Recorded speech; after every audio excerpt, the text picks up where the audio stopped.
Assalamualaikum warahmatullahi wabarakatuh Ustaz. Salam wabarakatuh. Semoga Ustaz, keluarga, tim dan jamaah selalu dalam lindungan Allah. Amin. Semoga Anda yang menyampaikan ini juga diberikan lebih baik dari apa yang diberikan kepada kami. Fan Ustaz izin bertanya, saya akhwat yang sedang menuntut ilmu dan bekerja sambil berusaha menyelesaikan hafalan. Namun saya belum menikah dan saya sering merasa menjadi fitnah. Yang membuat saya sering merasa takut keluar rumah tanpa mahram. Tapi saya sering melawan diri untuk berani karena saya tahu menuntut ilmu itu wajib dan bekerja juga agar tidak menjadi beban orang lain.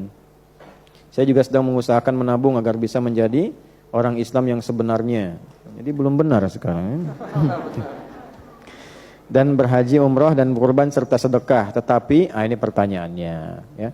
Kalau kira-kira ditulis bagus, begini nggak apa-apa, tapi akan lebih baik langsung ke inti pertanyaan misalnya ya, supaya memudahkan. Tapi ini kita bacakan. Pertanyaannya adalah, apakah yang saya lakukan benar Ustaz? Melawan diri agar berani menghiraukan fitnah yang ada. Mohon nasihatnya, semoga Allah mudahkan Ustaz untuk menjawabnya. Jazakallahu khair. Semoga Allah berikan kebaikan itu. Pahami tugas dan kewajiban sebagai seorang perempuan. Apa perintahnya, apa larangannya. Setelah paham itu, baru kemudian tunaikan dengan penuh keberanian yang dimaksudkan. Misal, apakah menuntut ilmu juga berlaku untuk perempuan? Ya. Bahkan Nabi punya jadwal khusus pengajian untuk para perempuan. Ibu-ibu, terus gantian di rumah siapa, harinya ada. Dan menariknya, setelah itu termotivasi sampai salah satu istri Nabi yang mulia, Sayyidah Aisyah radhiyallahu taala anha, itu saking banyaknya ilmunya, ulama berkomentar sepertiga ilmu di dunia ini dimiliki Sayyidah Aisyah. Beliau itu belajar ilmu kedokteran, Bu. Dan pakar di bidang-bidang tafsir, fikih. Kemarin saya mendalami tafsir Tahrir wa Tanwir, materi disertasi kami itu, kita menemukan betapa faqihnya Sayyidah Aisyah. Ya, memberikan koreksi terhadap seorang sahabat yang salah memahami satu makna ayat, dikoreksi oleh beliau. Sayyidah Aisyah itu. Demikian para perempuan. Kampus, di antara kampus pertama yang menampilkan ilmu-ilmu umum dan keagamaan itu yang inisiasi perempuan. Namanya Fatimah binti Muhammad Al-Fihr. Ya. Beliau buat itu di Kairawan yang ada di Fes di Maroko. Karena asal Kairawannya di Tunisia. Saya pernah kunjungi. Jadi di Tunisia itu ada Zaituna yang sudah lama, universitas lebih lama dari Al-Azhar. Agak ke dalam dikit ada Kairawan, ada masjid itu desainnya seperti Masjidil Haram. Jadi kebuka, tengah-tengahnya itu ada gundakan tinggi, sampai ke atas beberapa gundakan seperti ini. Di atasnya itu ada semacam bulatan, terus dimasukkan di situ ada tiang besi sedikit, lalu disusun ya algoritma dan hitungan-hitungan. Di sampingnya ada satu tiang besi tertancap, jadi kalau matahari itu bersinar ke situ, memantulkan sinarnya itu ke dalam satu tinggi besi tadi, lalu memantulkan bayangan langsung nunjuk ke waktu sholat. Ya, jadi bukan hanya bayangan, tidak, nunjuknya ke waktu sholat. Jadi begitu bayangannya menunjuk A, sholat duhur, sholat asar, dan itu presisi sekali.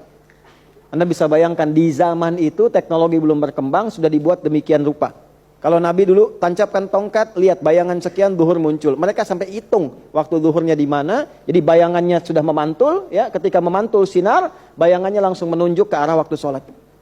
Itu yang kami duplikasi di Mira, di pesantren. Ada satu bagian di depan itu kita sebut jam matahari. Jadi begitu sinarnya menyinari, mantul langsung menunjuk ke waktu sholat. Nah, di situ tinggal seorang yang hebat, senang pengetahuan, ahli ilmu, punya anak-anaknya juga yang luar biasa soleh, rajin tahajud, rajin puasa, di antaranya Fatimah. Ayahnya Muhammad, kakeknya Fihr. Fatimah binti Muhammad Al-Fihr. Mereka kemudian bermigrasi, ya, lalu menetap di Maroko, di Fes, lalu karena kangen dengan suasana ilmiah itu bikin kampus. Ya, dari masjid dulu bikin masjid, lalu dikembangkan ke pengetahuan. Kampusnya hebat. Bukan hanya dipelajari tafsir, dipelajari di situ matematika, astronomi, macam-macam, sampai dari Eropa belajar ke situ. Dan beliau mendesain sendiri sampai baju toga itu, ya, yang sampai ke topinya, itu juga ada sebagian riwayat mengatakan beliau yang mendesain diantaranya. Lalu dikembangkan kekinian. Ya, yang hitam itu dulu sudutnya itu 4, warnanya hitam. Gambarannya apa? Itu gambaran Ka'bah. Jadi kalau sudah punya ilmu, tetap kiblatnya ke Ka'bah. Sebagai muslim yang baik, patuhi Allah. Jadikan ilmumu untuk mengenal Allah, untuk tunduk dan patuh. Oleh orang tua kita di pesantren dulu, ya diserap itu jadi peci. Disebutnya kopiah. Khufyah. Ya khufyah, ini bukan ilmu utak-atik, bukan cocok logi. Betul, ini khufyah. Padahal bahasa Arabnya peci itu bukan khufyah, kubah, taj. Tapi orang tua kita menyebutnya kopiah dari khufyah. Khufyah itu tunduk. Kalau sudah punya ilmu, tawaduklah engkau, tunduk, jangan sombong. Pakaiannya koko. Dari ayat Quran taqwa, walibasu taqwa dzalika khair. Pakailah pakaian takwa, bawahnya sarung. Padahal sarung itu bahasa Arabnya izar. Dari kata syariat, syara'an, sarungan. Hiduplah dengan selimut syariat para santri. Pakai baju takwa, kalau sudah pintar jangan sombong. Melangkahlah karena Allah yang baka dengan penuh keyakinan. Baka dan yakin disingkat bakyak. Betul. Makanya di pesantren dulu pakai bakyak. Tak gitu kan. Ya, itu dulu orang tua kita itu, demi Allah saya katakan sekali lagi itu. Orang tua kita itu gak banyak ayat, gak banyak dalil. Diberikan hikmahnya cepat, dilakukan jadi. Orang-orang dulu baik-baik, jadi-jadi dulu. Kalau ulama-ulama betulan, kalau pejabat-pejabat yang tawadu, ya, kayak Haji Agus Salim, Masya Allah tuh. Ya, ilmunya, keluasannya, ketawaduannya, kehebatannya, luar biasa. Dan jadi inspirasi. Bung Hatta yang dimakamkan di sini, kejujurannya, integritasnya, keteguhannya, Masya Allah. Jadi betul. Dan kalau bilang sesuatu, orang dengar, orang kerjakan. Bung Hatta itu kalau pulang, ya, terus beliau itu pidato, orang dengar, pengen mengerjakan seperti Bung Hatta bilang itu. Siapa yang menggetarkan kalimat itu? Ya, bisa sampai diterima, pengen dikerjakan. Nah itu, berani. Nah kembali ke pertanyaan ini, ya, kalau Anda masuk ke ranah-ranah itu, perempuan pengen belajar. Nanti tinggal belajar apa yang boleh, apa yang tak boleh. Bagaimana keluarnya, penampilannya bagaimana supaya menjaga bebas dari fitnah. Ya, jangan tabarruj. Apa itu tabarruj? Menampakkan sesuatu, mencari perhatian orang makhluk. Cari perhatian Allah, lawannya ihsan. Ya? Wala tabarrujna tabarrujal jahiliyatil ula. Itu khusus untuk perempuan. Keluar misalnya pakaian sewajarnya supaya Allah senang. Jangan keluar supaya orang senang melihat saya. Masya Allah, gitu ya.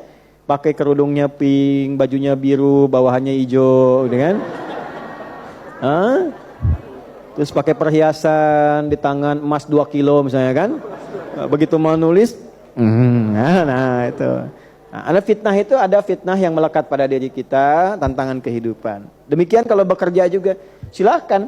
Nah pasti setiap pekerjaan ada ujiannya, ada tantangan. Nah itu dilawan.